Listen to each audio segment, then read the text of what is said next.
Beware of the empath with no friends. When you see them alone, you see a victim. You think they're fragile. You think they've collapsed, but you're wrong. They didn't shatter. They woke up. Carl Jung revealed that true power doesn't seek popularity. It seeks silence. The empath loner hasn't run away from life. They've simply stopped feeding the chaos. They aren't practicing avoidance. They are practicing sovereignty. And that is what makes them dangerous, because the version you think you're dealing with no longer exists. You can no longer read them. You can no longer manipulate them. Their empathy is no longer a gift you can take. It's a mirror you'll fear to look into.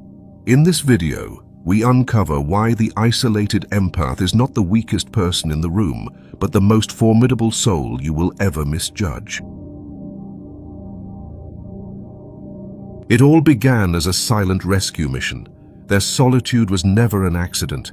It was the only way to keep the self from disappearing. The empath loner did not arrive at solitude by accident. There is a prevailing myth that people who isolate themselves are simply antisocial, awkward, or incapable of connecting.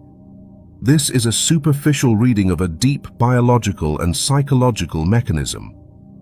No human being with a nervous system tuned to the frequency of connection simply chooses isolation without a profound structural cause. Science calls this a sensory overload, but spiritualists call it an energetic debt. And the empath is not isolating to hide.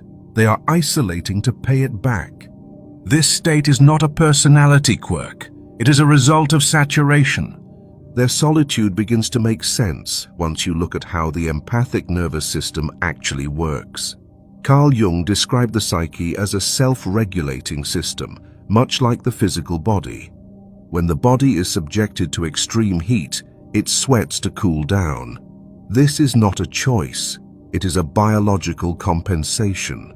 When the psyche is subjected to extreme emotional input for decades, it eventually triggers a shutdown mechanism to prevent total collapse.